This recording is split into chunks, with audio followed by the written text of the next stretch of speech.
Hello అండి, ఎలా ఉన్నారు అందరూ? ఈరోజు మన వీడియోలో ఒక సూపర్ రెమెడీ షేర్ చేస్తున్నా అండి. ఈ రెమెడీని కన్సిస్టెంట్గా కనుక మనం చేస్తే దీనివల్ల థంబ్నెయిల్లో చూపించినట్టు మన కాలి గోటి నుంచి తలకున్న హెయిర్ వరకు ఎలాంటి డెఫిషియన్సీనైనా మనం సెట్ చేసుకోవచ్చు అనమాట. అయితే ఇది ప్రిపేర్ చేసుకోవడానికి మనం ఫస్ట్ బాదం తీసుకొని దాన్ని డ్రై రోస్ట్ చేసుకోవాలి. ఇది చాలా న్యూట్రియంట్ రిచ్ ఫుడ్ అండి. దీంట్లో మనకి skin, hair, heart and brain ఫంక్షన్కి చాలా ఇది మనకి హెల్ప్ అవుతుందన్నమాట. నెక్స్ట్ వచ్చేసి మఖానా.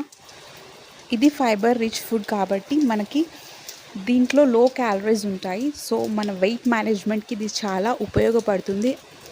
అండ్ దీంట్లో యాంటీ ఆక్సిడెంట్స్ కూడా చాలా ఉంటాయి కాబట్టి మన స్కిన్కి మెటబాలిజం ఇంప్రూవ్ అవడానికి చాలా హెల్ప్ అవుతుందన్నమాట.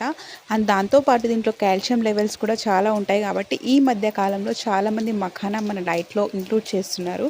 సో మన ఈ ప్రిపేర్ చేసే ఈ రెమెడీలో కూడా ఈ మఖానాని మొత్తం డ్రై రోస్ట్ చేసుకోవాలి కంప్లీట్గా. ఎందుకంటే మనం చేసే రెమెడీ కొన్ని రోజుల వరకు స్టోర్ చేసి మనం వాడతామన్నమాట. సో కంటెంట్ అస్సలు వాటర్ కంటెంట్ లేకుండా కొంచెం కూడా కంప్లీట్గా water content in the sense పచ్చిగా లేకుండా మొత్తం డ్రై రోస్ట్ అయ్యేటట్టు పౌడర్ అయ్యేలాగా రోస్ట్ చేసుకోవాలన్నమాట. And the next ingredient is శనగలండి. కాబూలీ శనగలు కాదండి, ఇవి నార్మల్ శనగలు అనమాట. వీటిని కూడా కంప్లీట్గా ఆల్రెడీ డ్రైయే ఉంటాయి కానీ ఇంకొంచెం ఏమైనా ఉంటే ఇది అవ్వడానికి డ్రై రోస్ట్ చేసుకోవాలి. దీంట్లో మనకి వైటమిన్స్, మినరల్స్, ప్రోటీన్ అయితే చాలా ఉంటుంది. దీని ద్వారా మనకి యాంటీ ఏజింగ్కి పనికొస్తుంది.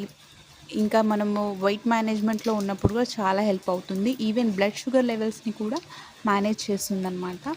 దీంతో మనకి చాలా అనేది వీక్నెస్ అలా ఫీల్ అవుతున్నప్పుడు ఈ డ్రింక్ తీసుకోవడం వల్ల మనకి ఎంతో హెల్తీగా ఉంటుంది. ఏజింగ్ ప్రాసెస్ని కూడా చాలా స్లో చేస్తుందన్నమాట యాంటీ ఆక్సిడెంట్స్ ఉన్నందువల్ల. సో ఇది డ్రై రోస్ట్ అయిపోయిన తర్వాత నెక్స్ట్ అన్నిటినీ ఒక బేసన్లోకి తీసుకోవాలండి. ఇవన్నీ వెంటనే కాకుండా కాసేపు చల్లారనివ్వాలి. వెంటనే వేడిగా ఉన్నప్పుడు మిక్సీ పడితే దాంట్లో కొంచెం మాయిశ్చర్ కంటెంట్ అనేది వస్తుంది కాబట్టి కొంచెం సేపు పక్కన పెట్టాలి. నెక్స్ట్ వచ్చేసి గసాలు అని కూడా అంటారు కదా కొంతమంది, వీటిని కూడా కొంచెం రోస్ట్ చేసుకోవాలి. కానీ చాలా సన్నటి మంట పైన చేసుకోవాలి, కొంచెం మాడిపోయే ఛాన్సెస్ ఉంటుంది కాబట్టి. దీనివల్ల మనకి గసాలతోటి నిద్రలేమితనం, అంటే నైట్ టైం కొందరికి తొందరగా నిద్ర పట్టడం, అలా పట్టకుండా ఉండడం అలా ఉంటుంది కదా, వాళ్ళ కోసం గసాలు నిద్ర పట్టడానికి చాలా హెల్ప్ చేస్తుంది. నార్మల్గా ఎప్పుడైనా నిద్ర రాకపోయినా కూడా గసాలు పేస్ట్ చేసుకొని, అంటే పౌడర్ టైప్లో చేసుకొని మిల్క్లో కలుపుకొని తాగొచ్చు. దాంతో మనకి ఇన్సోమ్నియా అంటే నిద్రలేనితనం అనేది దూరం అవుతుందన్నమాట. దీంట్లో డ్రై ఖర్జూరం, ఎండు ఖర్జూరంని కూడా వేసుకోవాలి. దీంట్లో మనం వేసే ఇంగ్రీడియంట్స్ అన్నీ కూడా డ్రైయే. ఎందుకంటే ఇప్పుడు మనం దీన్ని కొన్ని రోజుల వరకు స్టోర్ చేస్తాం కదా, అందుకనే మాయిశ్చర్ కంటెంట్ అనేది లేకుండా అన్ని డ్రై ఐటమ్సే తీసుకుంటాం. ఎండు ఖర్జూరం అనేది స్వీట్నెస్ని కూడా పెంచుతుంది, ప్లస్ హెల్త్కి కూడా చాలా మంచిది కదా డ్రై ఫ్రూట్. సో చాలా ఎన్ని యాడ్ చేసుకున్నా ఏం లేదు. ఇది కూడా చాలా లో క్యాలరీ ఫుడ్ కాబట్టి స్వీట్నెస్ని పెంచడానికి కూడా పనిచేస్తుంది. సో ఎక్కువ స్వీట్నెస్ ఉండాలి అనుకుంటే 4-5 యాడ్ చేసుకోండి. నేనైతే ఒక 2-3 యాడ్ చేశాను అంతే.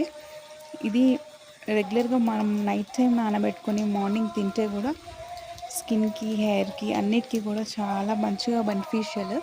ఇప్పుడు మనము దీంట్లో డ్రై ఖర్జూరం అంతా ముక్కలుగా పీసెస్ చేసుకొని ఇందులో వేసుకున్నాం కదా. నెక్స్ట్ మనం ఇందులో ఒక స్వీట్నర్ కోసము షుగర్ అట్లాంటిది ఏమీ యాడ్ చేయట్లేదు. సో దీంట్లో మనం పటిక బెల్లం అనేది యాడ్ చేసుకున్నాం. షుగర్, బెల్లం ఇట్లాంటివి ఏది యాడ్ చేయట్లే, అన్నీ హెల్దీ ఐటమ్సే. ఇప్పుడు దీన్ని మనం ఫైన్గా పౌడర్ చేసుకోవాలి. నెక్స్ట్ పౌడర్ చేసుకొని ఒక ఎయిర్ టైట్ కంటైనర్లో దీన్ని మనం స్టోర్ చేసుకోవచ్చు. తొందరగా అయిపోతుంది అనుకుంటే క్లైమేట్ చల్లగానే ఉంది కాబట్టి బయట పెట్టుకోవచ్చు, లేదు కొంచెం ఎక్కువనే చేసుకున్నామంటే ఫ్రిడ్జ్లో అయినా పెట్టుకోవచ్చు అనమాట. ఇది యూసేజ్ చేయడం మరి ఎలా అనంటే డైలీ నైట్ పడుకునేటప్పుడు ఒక 2 స్పూన్స్ పాలలో కలుపుకొని తాగాలి. దీంతో మనకు నిద్ర కూడా ఎంతో మంచిగా పడుతుంది. స్కిన్ కూడా చూడండి, మీరు 1 మంత్ కన్సిస్టెంట్గా వాడి స్కిన్ గ్లో అవుతుంది, హెయిర్ లాస్ కంప్లీట్గా తగ్గుతుంది, హెయిర్ గ్రోత్ అవుతుంది. కొంతమందికి నైట్ టైం కాళ్ళు ఇలా లాక్కొని నరం లాక్కొని వస్తుంది, అట్లా ఫీలింగ్ వస్తుంది కదా, వాళ్ళకు కూడా ఇది చాలా బెనిఫిషియల్. అది ఎంతో ఇబ్బంది కూడా ఉంటుంది. మీరైతే ఇది వాడి చూడండి, అప్పుడు దాని రిజల్ట్ అనేది తెలుస్తుంది. కాకపోతే consistency is the main key అండి. సో కన్సిస్టెంట్గా వాడి చూడండి. దీన్ని మనం ఒక ఎయిర్ టైట్ కంటైనర్లో పెట్టేసి ఫ్రిడ్జ్లో స్టోర్ చేసేసుకుంటే ఏ హార్లిక్స్, బూస్ట్, విమెన్స్ హార్లిక్స్, పీడియాష్యూర్ ఏది అవసరం లేదు. ఈవెన్ పెద్ద ఏజ్ వాళ్ళకి, ముసలి వాళ్ళకి, పిల్లలకి అందరికీ వాడవచ్చు అండి. మనం ఒక 2 స్పూన్స్ అలా వాడితే, చిన్నపిల్లలకి 1/2 స్పూన్ అలా పెట్టండి. దీంతో పిల్లలకి ఈ మధ్య అందరూ ఫోన్లు ఇవి ఎక్కువ అయిపోతున్నాయి కాబట్టి ఐసైట్ కూడా చాలా పనిచేస్తుంది. మీకు ఈ వీడియో నచ్చితే లైక్ చేయండి, షేర్ చేయండి, సబ్స్క్రైబ్ చేయండి. Thank you so much. Bye bye.